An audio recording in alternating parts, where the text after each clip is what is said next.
Good morning. Welcome to the operational briefing for the park incident for the operational period of August 22nd to the 23rd, 0700 to 0700 hours. My name is Gabe Garcia. I'm the planning section chief for the park incident. I ask that you please mute your phones, silence your radios, and keep down any sidebar conversations. We're going to start off with our incident objectives. Our management objectives: provide for emergency personnel and public safety at all times. Protect property improvements and infrastructure. Ensure costs are aligned with mission priorities. Ensure coordinated, timely, and accurate release of public information.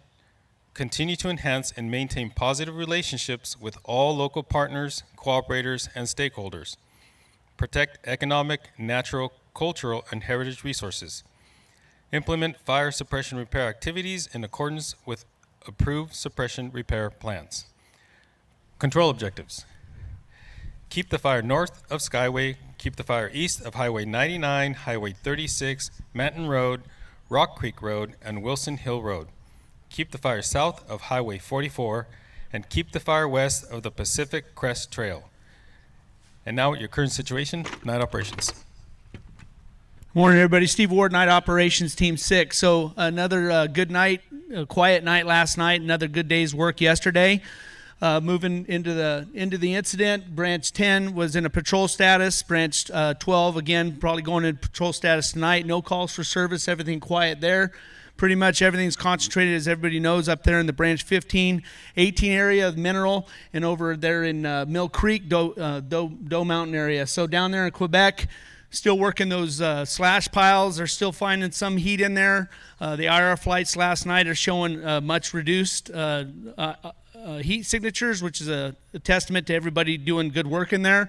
As we move around, same thing in Doe Mountain area, X-ray, that area in there, same thing. Reduced heat with the IR. Folks are seeking to destroy as they can.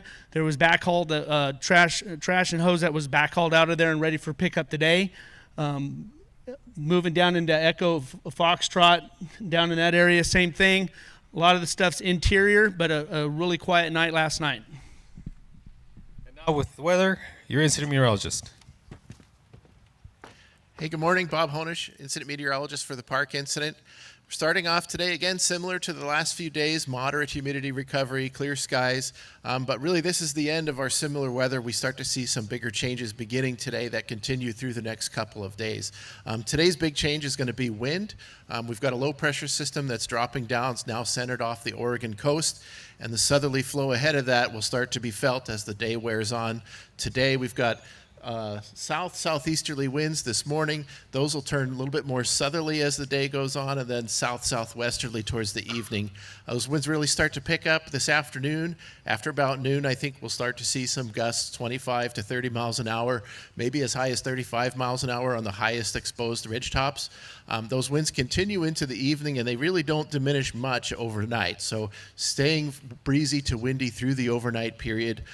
One thing that mitigates this a little bit is our humidity is coming up from what we saw the last few days, as some of that offshore moisture starts to trickle its way in today and then really works its way in tomorrow. So humidity not as low today, but windy.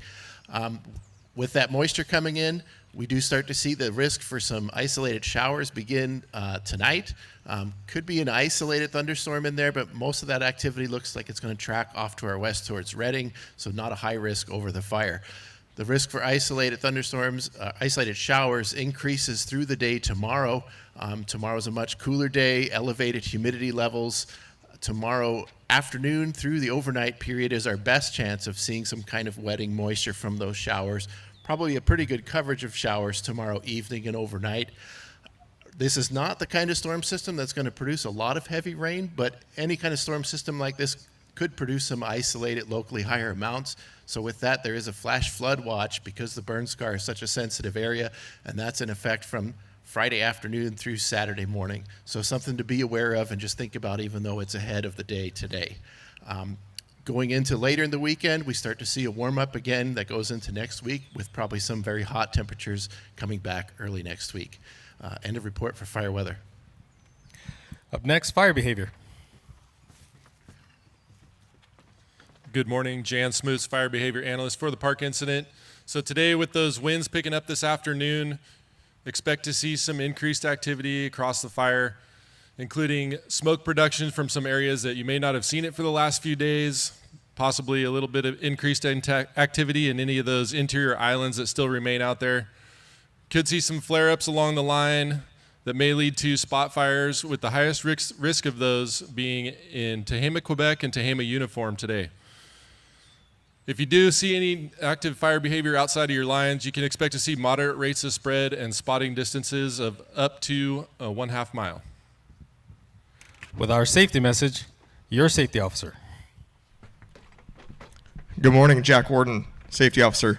Please turn to page 6 and 7 of your IAP for today's safety messages. It is the Team 6 expectation and your obligation to ensure your crews have a safety briefing prior to going out to the line. Today is a day of change. We can feel it with the humidities and the cooler temperatures. We can see it with more people wearing jackets and probably drinking more coffee around camp. So we need to capitalize on that when we go out to the line. What are we going to change today? We heard it from our IMET, the weather's changing. We need to start looking at new escape routes and safety zones, but this time not for a firefight, possibly for a flood fight. When you find those, please test those, take note of them, and communicate them. As we hit the 30-day threshold on this incident, we need to find our attention to detail and re-engage it. As you go through your day, as you brief your crews out in the parking lot, as you find those new safety zones and escape routes, and as you wash your hands in the chow line, please ensure your attention to detail is top notch. That will be the driver that gets us home safely. Thank you and have a great shift. And now air operations. Good morning, Tom Swanson, Air Operations. For today's aircraft lineup, we have 6 helicopters, 2 Type 1s, Type 2 with crew, 2 Type 3s to support HELCO and recon. We have 2 U.S. modules still assigned for IR mapping. And we have Copter 606, the Vina helicopter at Red Bluff Airport for day hoist and medevac, and Guard Copter 820 available out of Reading, which has a paramedic on board. And with our medical plan, your medical unit leader. Good morning, Luke McAlpine Medical. Going out on a 12-hour day shift today. We're going to have 3 teams of line medics. REMS team will be on at 24. Ambulance 3 will be available during the day. Ambulance 1 will be at night. Back here at base camp, we have CalMat and MERT set up for all your medical supplies and treatment. As you go out into your breakouts this morning, please take the time to review the medical reporting procedures so that we can get you the help that you need in the fastest amount of time possible. Thank you. Up next, communications. Good morning, Ryan Clausen, Communications Unit Leader. If you could, please turn your pages to 51 and 52 for the communications plan. There's been some changes as far as the consolidation of some groups. In Butte Division, Charlie Echo Foxtrot will be NIFC TAC 5. Butte Patrol Group will be CDF TAC 24. Butte Fire Suppression Repair will be NIFC TAC 6. Tehama Division X-Ray CDF TAC 20. Division Juliet Lima November CDF TAC 21. And in Quebec in uniform, V-Fire 24. Whiskey will be NIFC TAC 1. And Tehama Fire Suppression Repair will be NIFC TAC 3. CDF Air to Ground 8 for all divisions. And if there is still a need for radios to be programmed, come past the comm shop. Thank you. And now a message from training. Good morning, Anthony Masuko, Training Specialist. We still have a few folks that haven't checked in with training. Just stop by with your initiated task book and we'll get you checked in. To validate your training record, just stop by with your task book evaluation record on ICS 225 and we'll validate that training record. And also just a reminder, you do not need to wait for your designated demope time to come and see us. Have a safe shift. Liaison officer. Morning, Louis Ocampo, Liaison Officer. Today's cooperators meeting will be held at 10 o'clock in the Tehama room. That's just off to the right-hand side, your left-hand side. And just as a friendly reminder, we do have peer support services available on site. If you guys have not done so, please stop in, say hi. They truly do provide a great service. If you guys want more information, come find one of the liaison officers after this briefing. Thank you. Up next, information. Good morning, Robert Carvalho Information. If you turn to page 56, fires right now at 61% contained, roughly 3,400 personnel on the line still. On the very bottom of the page, there's an address. If you need anything to be mailed over here, it'll be to the PIO trailer to your left. There are packages there now if you're expecting anything here to come, and there's also lost and found. If you're missing anything, please come by and pick it up. Thank you. Now with incident assignment and roll call, Resource Unit Leader in Operations. Hello and good morning. Garrett Adams, Resource Unit Leader for the Park Incident. Eric Schwab, Operations. I'll be starting your line leadership roll call, starting with Tehama Zone, Branch 10 and 12. Branch 10 and 12, Mr. Needles from Utah Task Force is the contact out there today. Just one task force and a water tender out there today. Looking to roll into patrol status for tomorrow, so please, Mr. Needles, turn over every stone out there one more time. We heard that some wind could come through there, so make sure that that is fireproof out there, and if we need to add more resources for the night, let me know early. Branch 15, 18, Matthews. Here. Gazal. Here. White. Here. Tehama, Quebec, Chenoweth. Here. Prater. Here. Tehama, Whiskey, Troller. Here. Mifsud. Here. Butte, Charlie, Lopez. Here. Johnson. Okay, based on all the hard work that was done out there over the last month, we were able to combine the divisions in Branch 18. Again, we're going to get wind tested, Chris, Brian, and Mo, so make sure we're fireproof out there. Last time we got wind tested up there 5 days ago or so, we threw 2 spots, so we definitely want to make sure that we don't do that. Continue to work those dozer piles.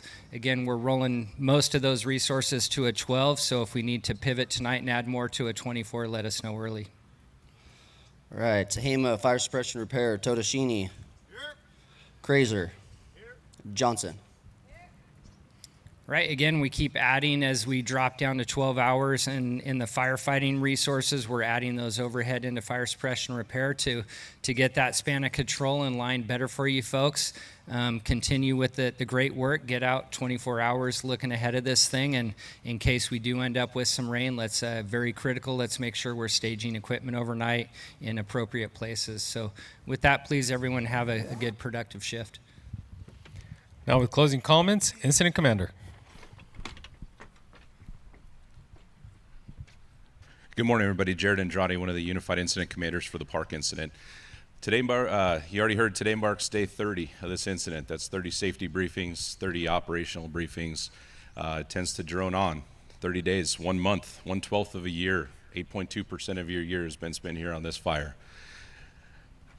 With that, many of you have missed things like anniversaries, birthdays, kids' first days of school. Do me a favor and take 5 minutes out of your day today, contact home, and have that good conversation with them, all right? That's the foundation that keeps you strong back at home, that keeps you strong here, keeps you productive. 30 days. If many of you heard the briefing from IMET, flash flood warning. Did you hear that? Bet you didn't think you were gonna hear that 30 days ago, did you? Here we are. With that, safety, operations, both talked about there's a lot of work to be done, and there's still some things that are hazard out there. So do us a favor, stay alert, stay safe, and stay engaged. Have a good day. Thank you. Please attend your breakouts, clearly marked around briefing, unassigned resources, meet with the resource unit leader at the IAP table, cooperators meeting at 10, planning meeting at 1700, and our next operational briefing here at 0700. Don't forget to unmute your phones and radios. Thank you.